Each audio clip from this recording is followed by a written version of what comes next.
Watching it. It's lasting. And if you're not, Yeah. exactly. Yeah, someone taking do it. Oh, there he is.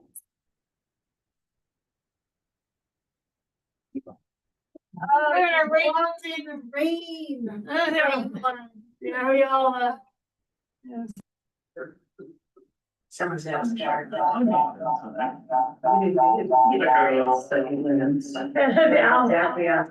sorry, that was my bad. All right.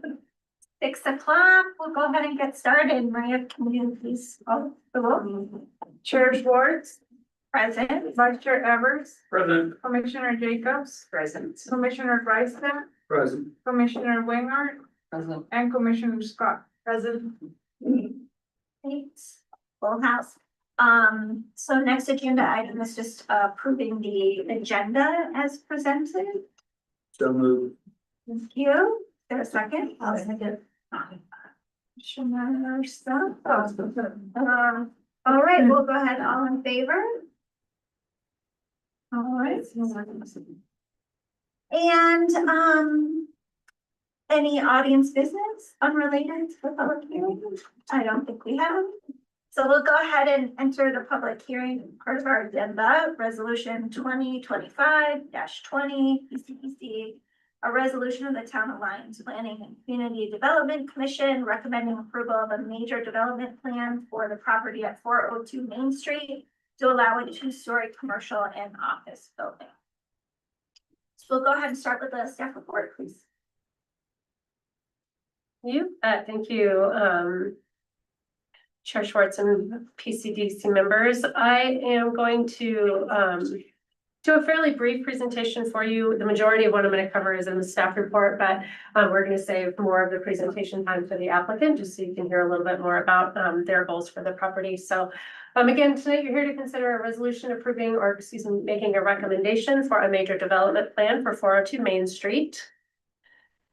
402 Main is located on the northwest corner of 4th Avenue in Maine in downtown Lyons. The property is currently vacant. There is some active demolition related work occurring on the property over the past few weeks in preparation for hopefully their groundbreaking soon. As you all know, the previous structure was lost in a fire in 2022 and the site has been vacant since that time. I'm just going to go over the highlights here. You're looking at a roughly 10,500 square foot structure. Majority of the first floor, entirety of the first floor, with the exception of some service and utilities, is intended to be commercial. The second floor is intended to be office with a large rooftop patio. It's approximately 29 feet tall. It does propose 0 lot line on all sides. There's no proposed on-site parking or landscaping. And to the degree necessary, they plan on reconstructing the existing streetscape as they're installing the structure and associated utilities. I'm going to save most of this for the applicant here just to go through, but as you can see, it's a 2-story building. Exterior is clad with brick with sandstone accents. Entry is oriented toward 4th and Main with secondary entrances along Main Street. Second story is recessed, clad with a dark kind of charcoal color painted cement board with large windows. And all of the building services and utilities will be located toward the rear of the building. I'm not going to go through all of these. It was pretty long in your staff report, so hopefully you had the opportunity to peruse through that. But there are a number of criteria for consideration of approval for a major development plan. First is compliance with the zoning, so the commercial downtown zone district. We find that the application meets the both intent statement of the commercial downtown district as well as the numerical standards for setbacks, heights, things like that. Secondly, section 16.6.100 includes the historic downtown area design guidelines overlay, as well as the other applicable commercial design standards. Again, the historic downtown area is very significant to the town. It holds a special character. And these design guidelines are really intended to preserve that area's character while still enabling development and redevelopment. And as described further in the staff report, we find the application meets the intent and standards in those guidelines. And finally, chapter 16, article 17 includes 12 criteria for approval through the development review process. And we find the application meets all of the criteria to approve a major development plan, again, as much further described in the staff report. And I can pull those up if we need to go through it when you get to the deliberation section. Not trying to rush through those, I just don't want to go through them all in detail here. And so with that, staff is recommending approval of the application, noting that we're still working through a few details as described in the staff report, as well as the condition of approval to make the corrections noted on the plan from the Utilities and Engineering Board prior to the public hearing before the Board of Trustees. So with that, I'm happy to take any questions, but I would also recommend maybe just consideration of the applicant's presentation and then take questions from there, but it's really up to you all how you'd like to proceed. So, are you opposed, everyone? I have a Any specific question, Lisa? no personal opinions around parking at all. Yes. Just curious why there's an off-street parking requirement.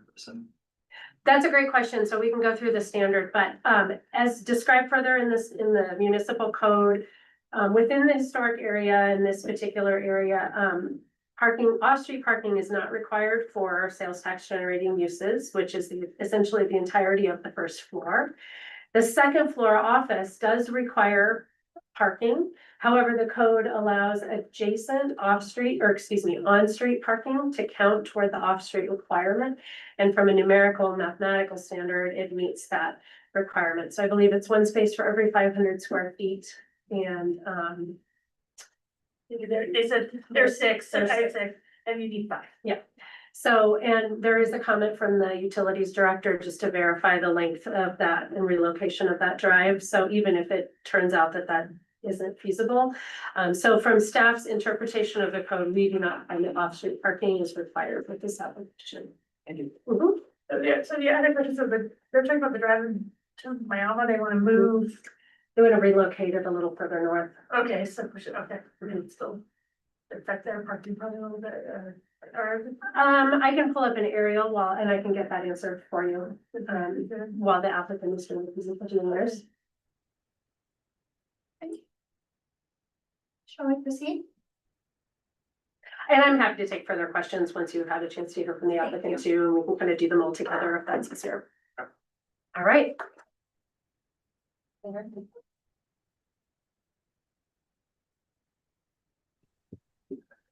Okay, are we ready to start? Yeah, just 1 second, let me get loaded up. Okay.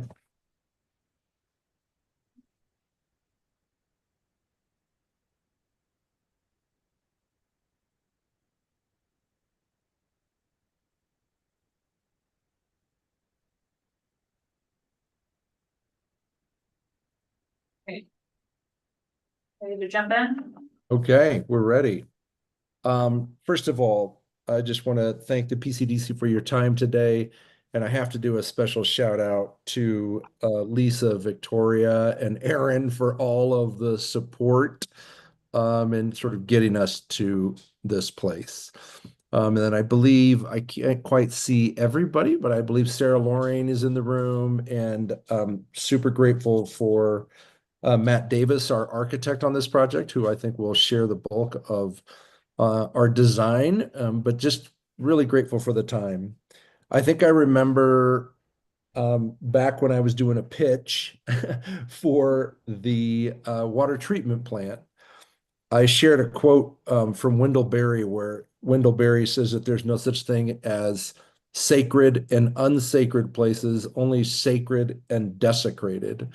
And I really believe that, and I think it's an inspiration for us and our whole team to really create something that speaks to the language and the vernacular and the history of downtown Lyons, and one that really uplifts the human experience as you interface with the building.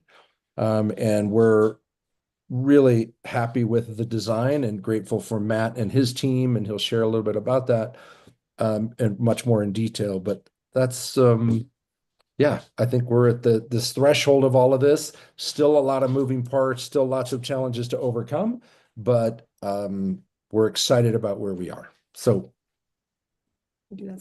sure. I can tell you a little bit about Roots to Revival. We originally had thought after the fire about maybe just selling the lot. And in the process of that, we had a conversation with Sarah and Bart Loring, and they were very excited about the possibility of partnering to do something there. And through that process, I mean, we stepped into the unknown of that relationship, and it's been amazing to see how it's all come together. And yes, we consider ourselves sort of a visionary development company dedicated to creating spaces that honor history, foster community, and support economic growth. And all three of those really have to happen for it to be successful. We can build beautiful buildings, but if they don't work, then long term they won't work for sure for anybody. We've done a lot of infill and adaptive reuse properties, primarily in Denver. And yes, we've done everything we can to turn those into vibrant, purposeful destinations. Generators projects range from adaptive reuse.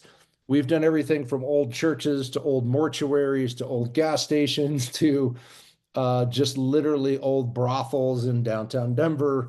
We've done a lot of fun projects and projects that most people say just tear them down. And we've been very successful with not doing that, looking at them in different ways.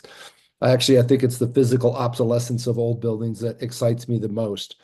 And that's what really drew me to the water treatment plan. And I'm looking forward to really something happening there sometime in the future. As you know, Bart and Sarah probably go without an introduction. Ever since they've moved to the area, they have just, infused and imbued the community with their just their, love for the community, their love for history and design and what Lions is all about, and then just their incredible experience as entrepreneurs and business operators, and just passionate about protecting what makes Lions special. So we're, again, very excited to be at this threshold.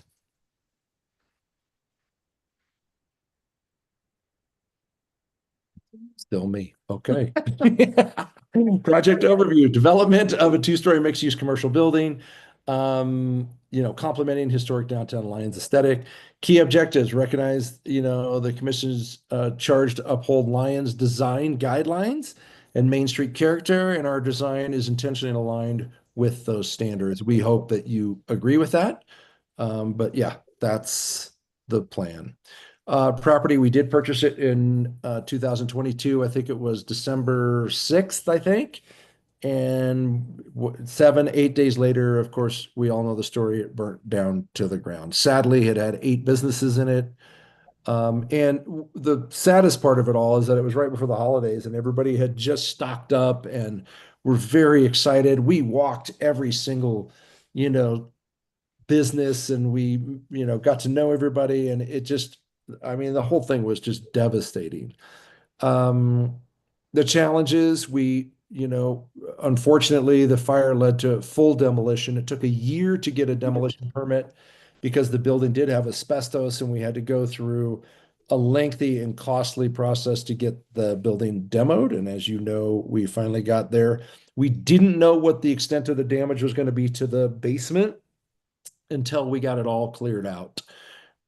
We considered reusing the basement, but after just really doing a deep analysis on the cost and height and what you'd end up with based on current codes, it just really didn't seem to make sense. The pre-fire, you all know that was a single-story building with a basement housing additional tenants. There was an art gallery and a few other tenants down there, some office. So the vision, replace a scar, as we say it, in downtown with a community anchor that restores services, jobs, and the historic community. The goal is to replace blighted property with a vibrant commercial hub, bring essential communities serving businesses back to Main Street. And I'm excited for Sarah to tell you a little bit about that. And Services that will support local life, year-round vitality, and really give people a reason to stop in Lyons. As somebody who drove through Lyons for years, and once I started to get familiar with Lyons, I've just completely fell in love with it. It is such a fantastic community, the people, all of the various art offerings and beautiful open spaces, and it's a fantastic place. But provide professional offices and retail spaces to attract locals and visitors as well. Building features. Matt, do you want to run with that? Yeah, thank you, Paul. Thank you, Matt. So I'm Matt Davis, Davis Urban, and certainly want to thank Paul and Renee and Sarah and Bart. This has been a great project, great team to be involved in. And I think there's a couple from my office, Brian and Marika, they did the heavy lifting that I get to stand here and talk about this great project.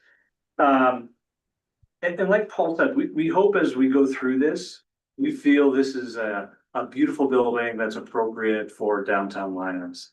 It's 2 stories. We emphasize the ground floor as the predominantly masonry structure and active storefront. So you'll see both on 4th and on Main Street, multiple entrances and a storefront for 3 to 4 businesses ideally.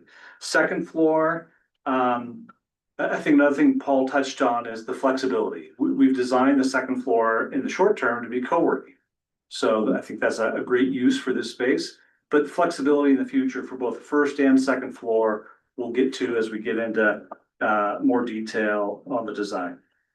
Design highlights, continuity of scale. You'll see that the first story is very compatible with the predominant scale of Main Street, in addition to the material, locally sourced brick, and the second floor setback, which helps break down the scale, but also provides meaningful outdoor program, which is great in Lyons, but throughout Colorado, we feel that's a great opportunity. Next slide, first floor, as Lisa mentioned, we're just under 7,000 square feet. Most of that is retail, but the trick with small retail spaces is all of the other stuff that you need to support those spaces. Bathrooms, mechanical systems, trash. And so we were very deliberate about where those were located, how they could be shared. And you'll see kind of the northeast corner, we have this little alcove, which serves some egress for the building, exiting for both first and second story. Bathrooms are kind of tucked up there. And then the back of house, electrical, gas, the stuff that no one wants on the Main Street facade. But we did our best, and you'll see how to integrate that into the architecture.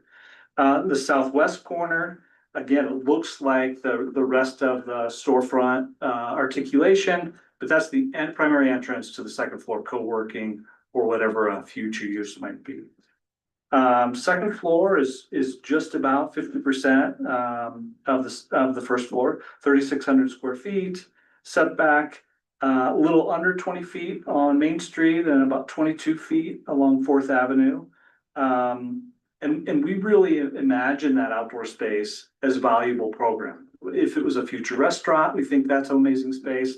As co-working, who wouldn't want to take a call or a meeting out on that balcony space?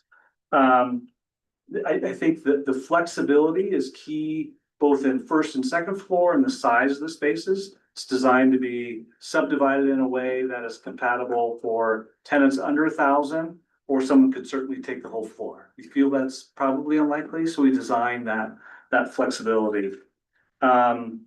We've incorporated solar on the roof and other environmentally friendly things, but I think the most environmentally friendly piece we can do is build a quality building that is relevant for decades or centuries.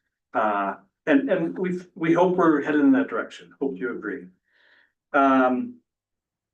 Intended uses, Sarah is running most of the businesses in this building. That really did. I'm gonna let her talk a little bit about. Is that all right? Yeah. If I hand it over for one slide? Yes. So my husband and I are going to run 2 of the spaces, which make up a little more than half the available leasable space. On the main level, we'll do a general store, and part of the general store will have a soda fountain. And hopefully also mail and shipping to offer an alternative to the post office. The goal being to generate foot traffic and keep business in line. So kind of filling the gap that St. Vrain Market doesn't cover. So not trying to compete with anything that already exists in town. And then upstairs, we're gonna operate the co-working space as well. Again, trying to kind of keep people in town and keep offices here and generate foot traffic. And then we'll have two to three additional spaces available on Main. And we're talking to people kind of who are interested in doing kind of health and wellness options, some kind of artisan retail. So I think there's a lot of interest in kind of taking that space, but we want to be very intentional about who leases it, kind of with that goal of kind of revitalizing Main Street and kind of focused on foot traffic. And I think the added benefit is with the activation commitment, since Bart and I are kind of coming out of the gate, operating about half the building, from the time that the building is built, that'll be in use. Thank you. As I talk about the last dozen slides or so I have material samples here that you walked by, but I have a few photos and just key of the renderings. I'm gonna hand these out just so you can pass them around and look at them as I'm talking. The basis and reason for the design. So the original structure that we felt was kind of building on this retail corner. It's constructed in 1891, mixed use building, ground floor retail. I think it was the Lions Mercantile. Anyway, we wanted to celebrate that use and many of the details, and you'll see in I think the next slide that we have an image of that historic structure. We also recognize that this is the gateway to Main Street. This is a very important corner. We want, as Paul mentioned, we want people to feel the need to stop, and we hope we're achieving that. Pedestrian orientation, I think the masonry, single-story structure, the frequent pedestrian entrances, as well as street furniture, outdoor tables and chairs, and hopefully a lot of people, I think all make this a more inviting building. Flexibility and longevity, I've touched on that, so I'm gonna jump ahead to some renderings. So the first rendering is the primary corner. You kind of chamfered that corner to orient towards the oncoming traffic. It's also a historic detail. It's inviting for this corner. And you'll see in these images that the second floor disappears. That's intentional. The rendering is utilizing a lion sandstone and a red brick. We have a handful of samples. Decision is still out on what the right brick is. But another thing that doesn't really solve the problem. Another thing that we feel is important is that they're detailed in more of a historic manner. There's a lot of brick buildings that are super flat and boring, commercial storefront, and we wanted to emphasize the depth of this construction. So you'll see at every single storefront bay, there's a foot or more of kind of brick returning and a sill that's inviting for someone to sit on for a minute. We feel all of those are relevant details that make this very compatible with the historic fabric of existing Main Street. Next slide is the Main Street elevation. And you'll see as we work from west to east, we have three entrances with three kind of fixed storefronts in between. That additional depth, that frequent kind of porosity of that facade, we feel helps with the pedestrian activity, and it allows the flexibility for this to be 3 or 4 ground floor tenants. This is more of a straight on view, so you definitely see the second story. We want the second story to be a contrasting material, well detailed. We're showing it as a kind of modern board and batten, but still very significant glazing on both the south and the east. With that comes some light control, so we have some awnings again to kind of break down that mass. Looking from west to east, you see kind of how our scale relates to our neighbor to the west, really on both of those images. And we do have that second floor above. We wanted to show you what it looks like when you look kind of against traffic, when you're looking east from farther down kind of the sidewalk.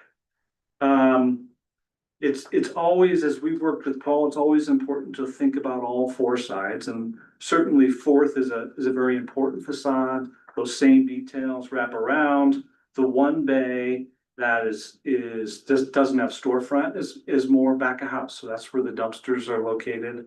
But we still took the care to kind of take those details through that bay.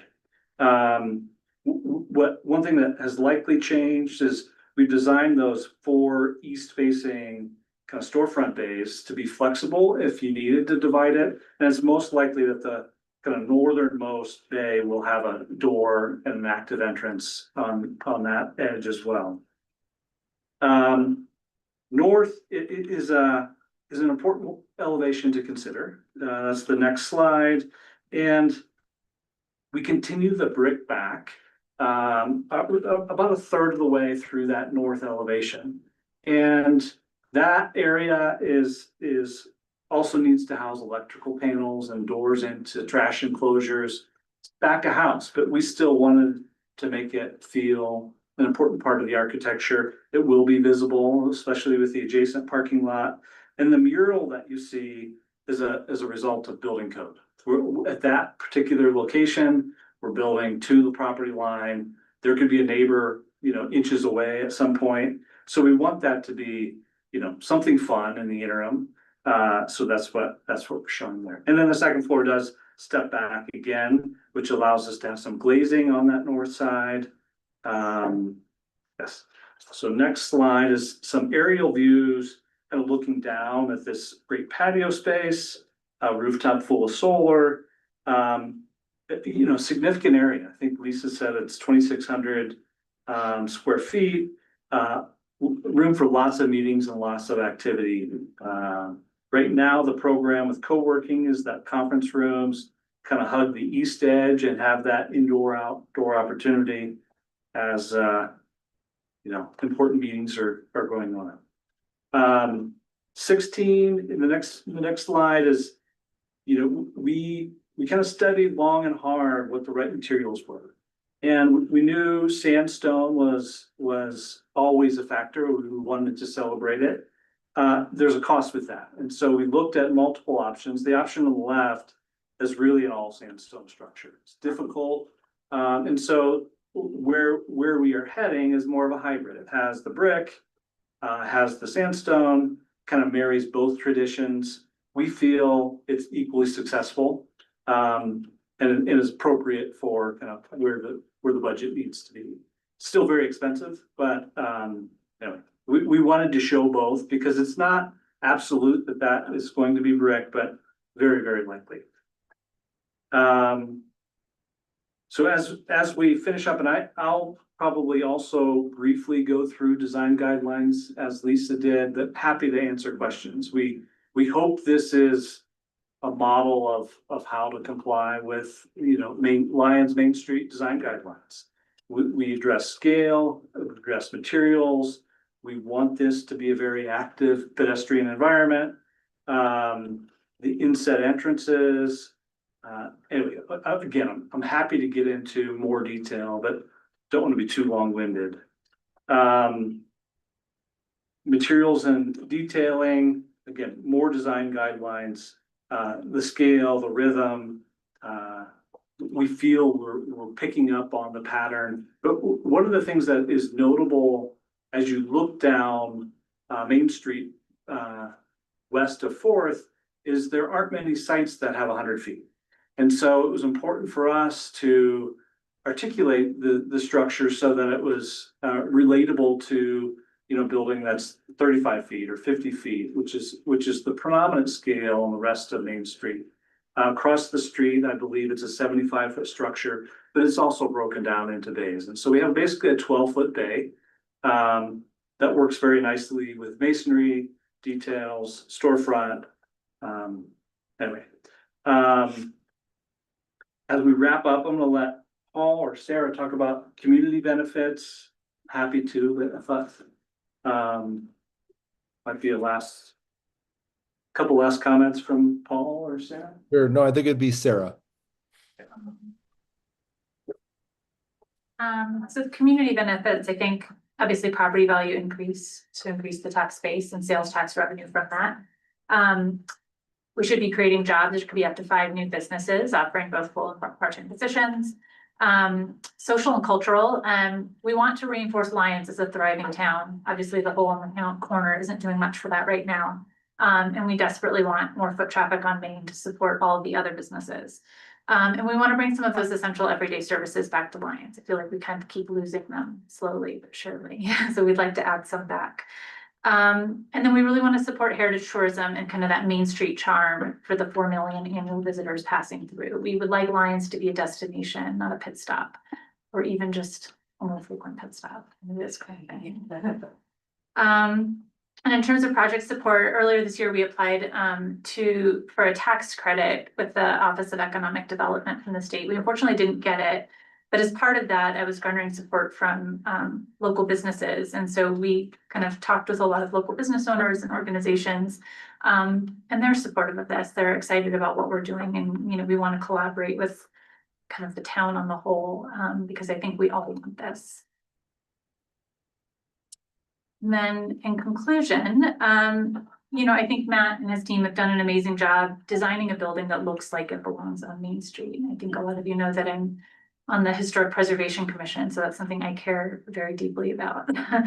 And I think it's something that we as Lyons residents can enjoy every day. You know, it revitalizes the corner with something that's high quality and community oriented kind of in every facet. You know, it supports walkability. It kind of leans into those historic aesthetics. You know, I always say, like, when people are coming in from DIA, going to Estes Park, this is really the first town they see. And I think, you know, we want an authentic experience. And I think this building kind of plays into that. And we want to drive year-round foot traffic, you know, kind of for the curated tenants. And we're trying to use other public tools to kind of reduce the financial risk. That's it. Is there any questions? So if I go over the basement again, you won't have a basement this time, is that the idea? Okay, so yeah, no, it was the asbestos you said, or just, I just thought, it seems like you'd want a basement maybe for storage or mechanical stuff or. Good question. Yeah. It was, we tried. Yeah, And okay. that's why the hole was there for a while. Yeah. We tried to solve that. The challenge was it wasn't very deep. Structural challenges with working with an old foundation. In the end, it just wasn't viable. So if we pursued it, low ceiling heights and the structural gymnastics was just too much. Lisa. I'd like to follow up on your 2 questions. I noticed in the cover memo, I had an error in the parking reference for the 2nd floor. I was referencing the outdoor patio. I should have been referencing the interior space. But the cover sheet of the major development plan is correct in the requirement that 6 is required. It's more than 5. My math was wrong in the cover memo, but their cover sheet is correct. And in terms of distance, there's adequate distance to relocate and not lose a parking space. However, a utility pole will need to be relocated along with the relocation of the drive. So technically, the 6 spots are feasible with some reconfiguration, and there will be an effect to the existing on-street further to the north. So thank you Might for make it safer, actually, won't it? potentially. So yeah, thanks for clarifying that. I hope that answers that. Maybe that was what kind of where you were going with Wasn't that. even what I was alluding to. Okay. Great. I took a double check and I did notice an error in the cover memo, which, but it still complies. Other questions?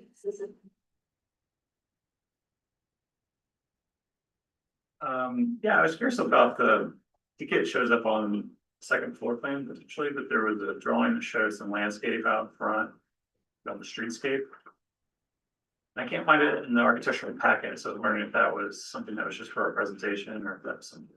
We're trying to preserve the existing landscape on Main Street. Yeah. So it's not easy to get accessible entrances across the whole face and not kind of redo the whole sidewalk. But we're rebuilding kind of the north 5 or 6 feet of the existing sidewalk, but we're keeping the existing vegetation, the steps. So most of that will stay intact.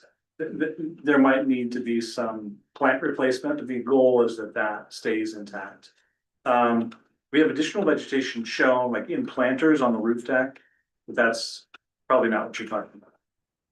No, I guess if it's just the existing landscape that was drawn on that plan, that's kind of what I was curious about. Yeah, that's fine.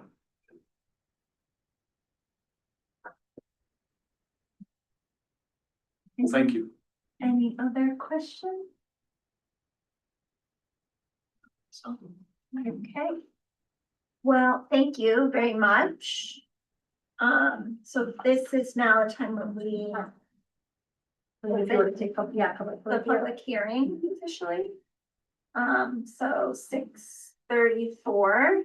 If there's anyone here who came to speak. Related to this. Submittal.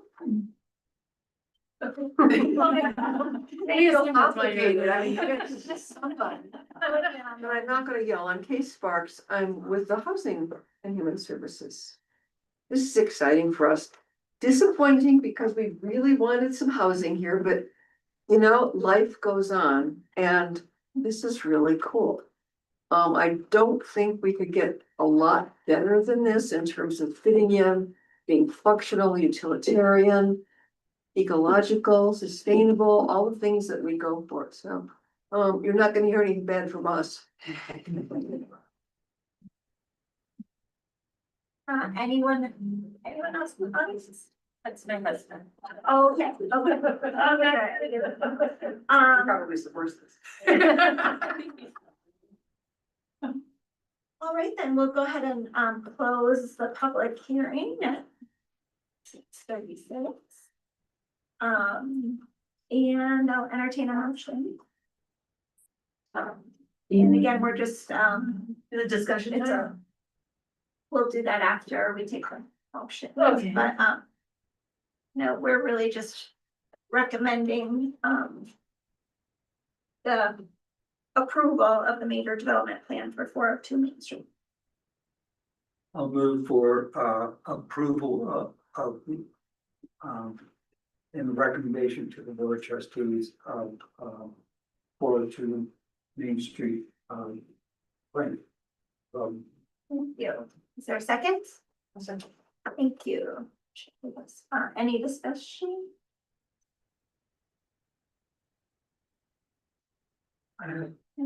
It's a little bit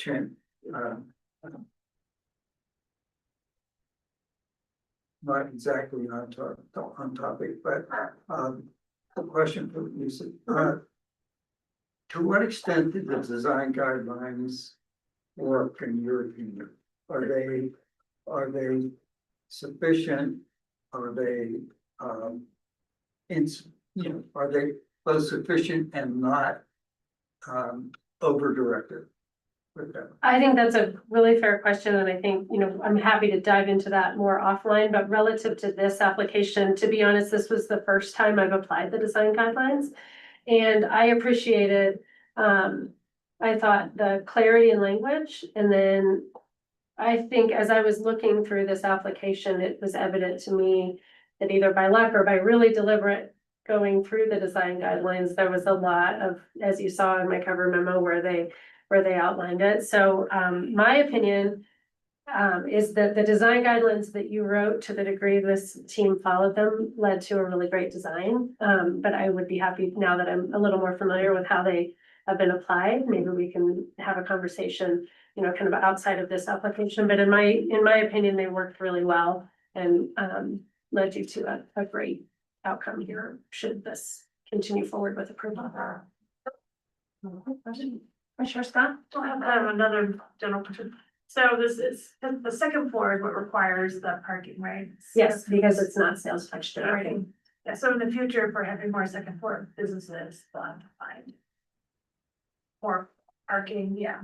This site benefits being a corner, Yeah. right? So it's got a little inherent advantage, the fact that it's got more adjacent property line to it. So yes, although I do think it's probably worth a broader discussion in terms of, how much more parking is needed downtown, do we actually have an issue with parking?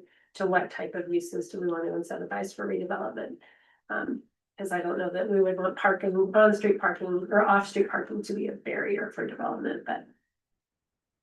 So On that same topic, if the top were to become a restaurant, Mhm. it would be tax based, it would require parking. So the sales tax generating uses is exempt for parking. So this is why there's no parking required for the first floor. So first floor is intended to generate sales tax. So the code is set up to incentivize sales tax generating uses by exempting them. And then I have to admit, I'm on the HPC also, so I already reviewed this last week from Arizona. Mike, I had some more technical engineering questions, so is it appropriate to just give them to Sarah? Or to, So technically Sarah, I believe, has recused herself from the HPC role on. no, these aren't historical related Oh. or safety and engineering related, because I'm also an ex-safety engineer and I I'm would say, firefighter. feel free to raise your So concerns and. a big one, because Lions hasn't done it and I've had to deal with it in Boulder and Longmont, is snow removal on the roof or on a roof deck. So those are just things that I'm sure you've already thought of, or these two. I think that's a great question I've for already the thought of. applicant. And also the drainage from there and where that goes. So the rooftop drains are connected to this underground storm, but I'm not sure about snow removal. If Good do question. you want to stand up to the podium? So all the roof drains tie directly into the storm inlet, which is on the corner, so that's great. And it's good for us as well, we can efficiently manage the water. This roof deck, there's no necessarily snow removal plan in place. Having worked in similar buildings, the fact that it's south facing and has a reasonable space to it. The surface will most likely be masonry, so it'll have some thermal mass. We feel that there'll be some natural just melting that will be pretty successful. Occasionally you get the snow and you have to remove, and it's large enough that you could pile in place to some degree and wait for it to melt. If you had to throw it off the roof and then remove it from the sidewalk, that could be done, but hopefully that's rare. I don't know if that's adequate. Yeah, but that's good. Perfectly fair question. I think if you The have. fire other department questions, needs yeah. more fun every time anyway. We were used to knocking the snow off the trees before the branches broke, you know. Mhm. Anyway, I mean, that's not up. Well, you are, so one of them was on fire suppression, but I saw it on your slide, so I was just doing what Neil did and getting into the nitty gritty on the design. They have not yet submitted their building permit application, but they'll be required. Sounds like you're still working through a couple of things with utilities and. Yeah, I think they're fairly close on their building permit submittal, but all of that, they'll have be required to meet all of applicable building codes. Do you want me to answer those questions or? No, I think you guys, well, I've seen now that I know other things that you guys have worked on. It's an obvious one that's on your checklist.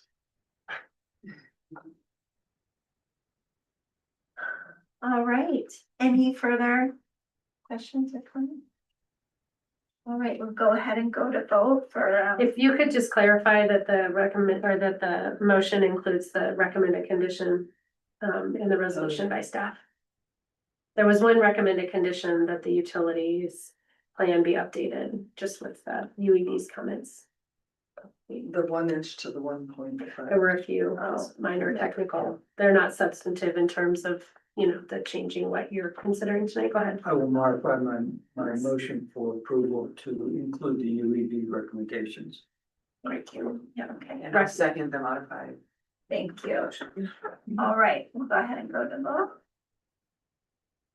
And it looks like we passed unanimously. Sure. Thank you. Thanks, Paul and Lisa, Renee. Thanks. Yeah. for such a great memo. Oh, Yeah. Thank you all so much. it's fun to dive in and write one. So I appreciate it. I haven't done one of those in a long time. It looks like Paul and Renee. Oh, That was actually the clearest memo about a development project that I've seen. Oh, thanks. Really nicely done. all right. What is next on our? Thanks, Paul and agenda? Renee. Did you want to say? Bye. Okay, thank you. All right, thanks. Thanks, Matt, Sarah. You know. Thank you.